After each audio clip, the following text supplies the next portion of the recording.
Your heart will break when you discover what some American women are having to do to stay off the streets, to avoid homelessness. We need a higher minimum wage. We need COVID relief now. Check it out. Leave your comments, ding the bell, share it with your friends, and subscribe to our channel. Up on 9 minutes before the hour, Pam in Chicago. Hey, Pam, what's on your mind today? Hi, Tom. There's so much going on. First and foremost, the $15 minimum wage, an hour wage.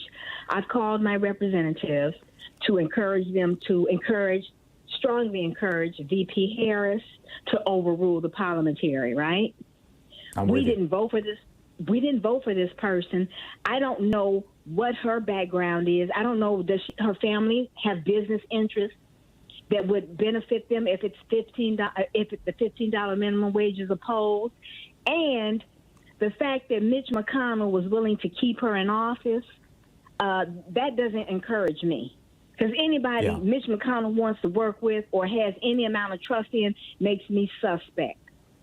Tom, I'm going to ask you as a business person, because the main pushback we hear, well, it'll cost $1 million jobs will be lost if we increase the minimum wage. And you know that argument is always used every time the minimum wage increase occurs. Oh, we're going to lose jobs. It's going to push people out. Tom, people don't know what people are doing right now for money. I mean, they don't know. People are still not eating. But prior to the pandemic and now, you have no idea how many people are begging landlords to stay in their apartments. And when the begging doesn't work, then you start performing certain favors, specifically women performing certain favors, Tom, in order to keep their families, their children in apartments.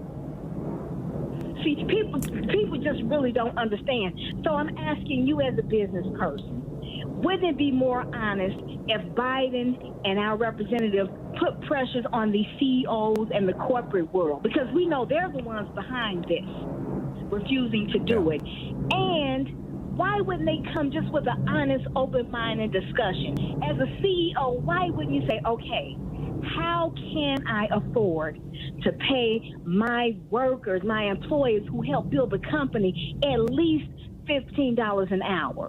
What would have to happen in order for us to do that? Tom, have an honest discussion. They just cut it off at the pass. No discussion. They just say no. And it is time out for that. So I'm with you, Pam. Person. So, Tom, is it unreasonable to ask for $15 an hour from small business? No, it's not at all unreasonable. And in my opinion, any business that cannot afford to pay their workers $15 an hour is operating on a flawed business model and should not continue to operate. They should be replaced by a business that can, providing whatever service or product that they're providing, number one. Number two, if you look at the history of the minimum wage, all the way back to the 1930s, every time an increase in the minimum wage has been proposed by Democrats, Republicans have come out screaming, saying it's going to lose jobs. The parliamentarian just said 1.4 million jobs will vanish as a result of the minimum wage going to $15 an hour. It has never, ever happened. Every single time the minimum wage has increased, the number of jobs out there has increased, without exception. And so, you know, there may be changes in jobs, but even that, I think, is going to be fairly minimal because you already have $15 minimum wages all over the country. You know, Florida just voted for one, for goodness sake. So this is just core stuff. People should not, as Bernie says, people who are working full time, people who are saying, yes, I will work full time. I'll put in my piece of, my obligation to American society and the economy and everything else. I will devote my full-time efforts to this particular job, whatever it may be. They should not be in poverty as a consequence of that choice. And you know, it's $7 an hour. You got people in poverty. At $15,000 a year, you can't live on $15,000 a year. And Tom, to the wealthy, all we're asking is that you pay your fair share. We're not hating on you. We're not jealous or envious. You've worked hard. You've made your money the honest way. You grew your company. Fine. But find a way to share that with the employees who helped build it. We're not, people want to act as if the poor and working class, we're just jealous. People just want a decent income so they can feed their families, drive their vehicles, pay their bills. Yep. There needs to be a basic floor to our society, an economic floor below which people don't fall. And, sadly, literally in Alabama and Mississippi, there is not, the minimum wage in those states is zero. There's and those literally are marks no floor. of a great country. But that would be a mark of a great country. You have health care for everyone.